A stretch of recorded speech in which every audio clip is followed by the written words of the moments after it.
You are allowed to be disappointed when you lose a pageant, but you are absolutely not allowed to be distraught because when you think about what it actually takes to stand out, to be the best in every single scored area, for every single judge on that judges panel, which sometimes includes several judges panels and different elements that are constantly moving amongst all of the other delegates who are also training at their very best to win, the concept of winning is actually very complicated. And I don't like to complicate things, pageant gals, but this is why you need to be focusing on a few other things outside of winning your pageant. Now, this episode is inspired by the fact that I just got back from a pageant weekend. I was actually there for 5 days at the 2025 Regional Canada Pageants, where I was an outgoing title holder, gals. And I love being at pageant week and being able to be behind the scenes, hearing the conversations, seeing the delegates, talking with the staff and the judges.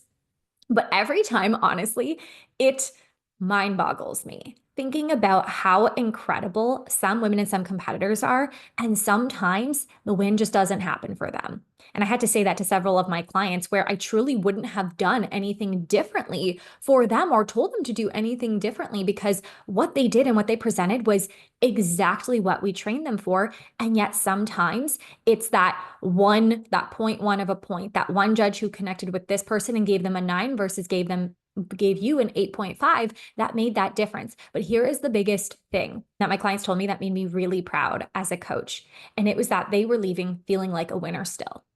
And this episode is all about helping you understand what you need to work on outside of the pageant journey or leading up to your competition so that you can leave the pageant feeling disappointed, feeling like, you know what, I really did want to win, but not feeling distraught to the point where you are in agony and like aching and you don't have direction afterwards. To me, that is not the way a queen handles herself. And if you lose a pageant or if you don't get a crown and you make that mean something so emotional about you, that's a sign to me that you weren't actually ready to win because a queen doesn't lose, right? She's not in a position where somebody can take something away from her that she doesn't already have within. So today, I'm going to be sharing with you the top 3 things that you need to be working on and building in your time leading up to your competition and beyond so that you don't have this feeling of being so distraught and disappointed after your competition because you're training to be a queen of your life and not just a queen because you need a crown to win at a pageant that may or may not happen on the timeline that you want. And I coach all of my clients to do this as well. So my gals who hear this, it's a great reinforcement of this because sometimes we do get distracted by shiny object syndrome being the crown and sash. So the first thing that you need to focus on is and ask yourself, what do I want to come from this experience outside of winning? What do I want to get? If I got to have a list of, I like to say like top 1 to 3 goals. Why are you competing? That doesn't just have to do with the crown. And if the only reason why you're competing is for the crown, that is like a no-no zone. That is like alarm bells going off because again, we don't necessarily have control over that. And there is so much that you get to gain in the experience of competing that is not just winning. So what are those other reasons? What are those other things that you get to expand yourself into? Like, gals, you have so much potential beyond just winning that you get to do. Your journey gets to be so much bigger than just wanting to go and win one day. And the women who are thinking about what they want to achieve outside of the crown are the ones who are going to exponentially grow. They're going to have a better, more enjoyable time, and they're going to open up doors for their future and for opportunities than those that don't. So, what else do you want to achieve? Do you want to obtain a certain amount of community sponsors? Is there an additional award that you really want to have your sights set on that you're going to train a little bit more for? Is it for you that you want to rebrand your wardrobe and your style and show up in a more polished way? Is it that you want to do a certain amount of community events or speaking events that maybe you haven't done before? Maybe your goal is that you want to increase the amount of social media engagement you have by sharing your journey so that you can have more supporters, more people's choice votes, more people engaging in your social media. Having goals outside of just winning the pageant itself honestly will amplify your preparation and your excitement in your preparation. It also helps when you get to think about the end of that competition. And if all you're thinking about is, did I win or lose? That is not a great mindset to go in with. But if you can walk out of that experience and say, well, I was able to do this and I was able to do this. And look at all of the things that I've achieved, the people I've connected with that are going to propel me into the next competition. That's why, side note, my biggest pet peeve is when girls are done competing and the first thing they say in their Instagram post is, "So I didn't win the crown. So I didn't get the title." That is my biggest pet peeve because after a pageant, that is the last thing I'm saying. First of all, people know. If you are not posting a picture with the crown and sash, people know you didn't win. Focus on what you did do. Focus on what you did achieve. I don't know why that's like the token statement after losing a pageant, but that is not my jam. And I don't love that. I'd so much rather you focus on what you did achieve, what you did accomplish. That's a little bit of a side note there. So, personal goals. What else do you want to achieve outside of winning that pageant? So, you have your sights and intentions set on other things in ways that you can grow. And there's no shortage of goals that you get to do and achieve through the process of pageantry because you're in preparation, you're building so much momentum. Like, we need to open up our mindset for what we can actually achieve on this journey. Okay. So, another thing that you need to be focusing on if you want to truly make the most of your time competing, win or lose, is building your brand. Building your brand, your community, your identity beyond the title. Now, brand is comprised of several different things, but it's truly what you want to be known for. And I work heavily with my clients on building your brand in your personal brand, with your platform, with your social media, because to me, that is the crown that you never take off. That is the living embodiment of the crown and sash with you every single place that you go. So when you look at your personal life, your career, the way you dress, the way you show up online, and then the goals that you have, do those things align? Are they fulfilling you and truly representing the woman that you are, what you stand for, what makes you unique, what you bring to this title?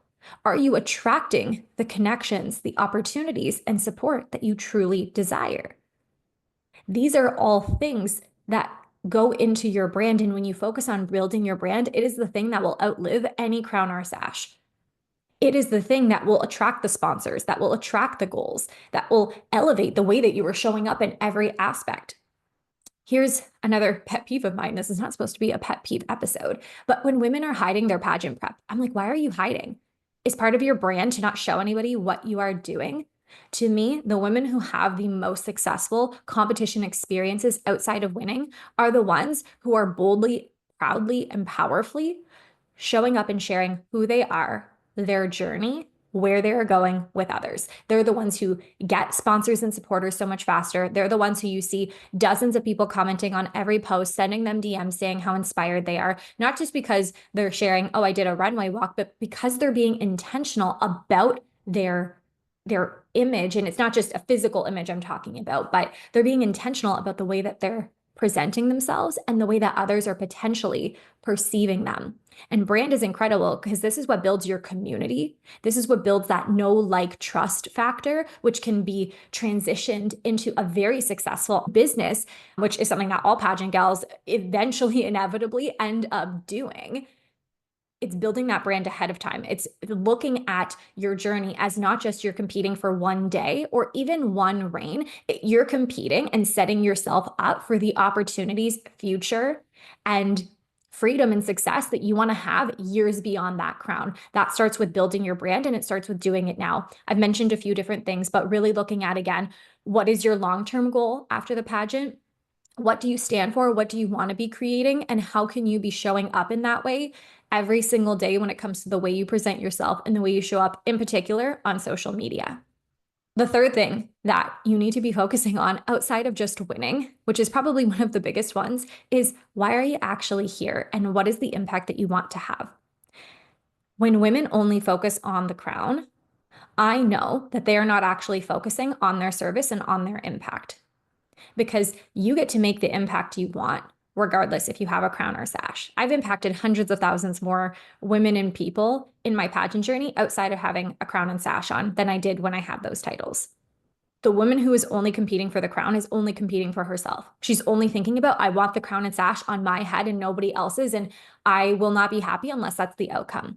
Versus, like, in all honesty, the women who truly end up winning the crown, like physically winning the crown, know that the crown is not about them. It's not about you. It is for an hour when you're taking pictures afterwards and everyone is like, come here, we want to see you. We want to do an interview for this and we want to have a photo of you doing this. But after that, the title is not about you. It is about what you're going to do for other people. That is truly the point of pageantry, how you're meant to make an impact, how you're meant to leave a legacy for other people. But so many women don't actually know what that is, or they get caught in, I just want to be an inspiration. I just want to empower more. I just want to be kind to others. That's not a platform. That's not an impact. That's not a legacy. At least it's not a very strong, clear one that is going to really motivate you into stepping into your leadership, into showing the judges why you are the best fit to win.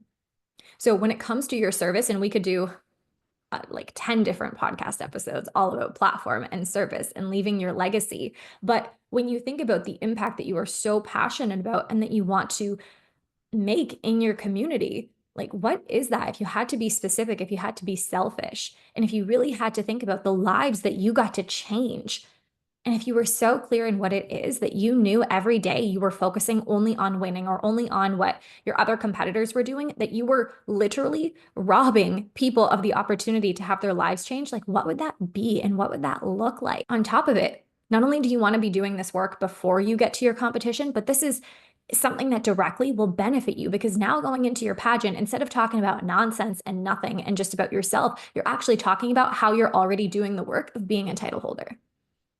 Whether that's doing online campaigns or hosting events or speaking or workshops or having resources and workbooks. Like there's no shortage of service. Hello, our world needs it, needs more empowered women making an impact. But so many women are so focused on only winning and what everyone else is doing and on your damn runway that you're forgetting what this is actually about. And it's about making an impact in the lives of other people in your own unique, specific way and starting to do that now, because that's what truly is a huge aspect of qualifying you to be a title holder. And if you're a title holder who doesn't know what that is, I can guarantee that you're probably miserable in your reign because you're just constantly trying to do more and wondering if you're doing good enough versus actually competing and reigning from a place of purpose and clarity in your mission and in the impact that you want to create. And again, these are all huge things that I work on my clients with because I remember being that woman who I wanted a title to prove to myself that I could win. But then when I got the title, I didn't really know what was next. Why? Because I didn't have a brand. I didn't really reflect on my personal goals outside of the crown. And I didn't truly have a platform that I was developing because I was so new into pageants. But that is why thinking about these things over the last now 9 years of my pageant journey, I don't get upset when I lose pageants. I never have. Never. Maybe, yeah, there's going to be disappointment, but emotions, tears, no, I'm like, great. If I want to keep going and I lost this pageant, where do I need to grow? What do I need to do to improve? What else do I want to do if it wasn't just about the crown? Was I all just talk saying I want to do this with the title and then I lose and I'm like, oh, I guess I can't do it. No, ma'am. No gal. No queen. Mm-mm. A loss is your opportunity to rise into your potential. And trust me when I say, if you just competed or you're competing or you're thinking about a past experience and you're like, Maria, I gave it my all.